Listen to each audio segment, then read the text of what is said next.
Well, I think the most recent Batman movies, the Christian Bale movies, have been the closest to the Dark Knight original show, which is what we were basing the animated series on. So it's closest to what we were doing.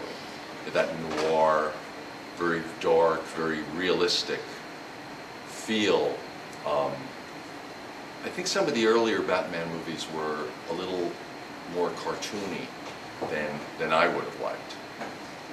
And I know I did a podcast, a thing with Kevin Smith recently, where he does a podcast called Fat Man on Batman. But if you haven't seen it, you should really see it. He's obsessed with Batman, and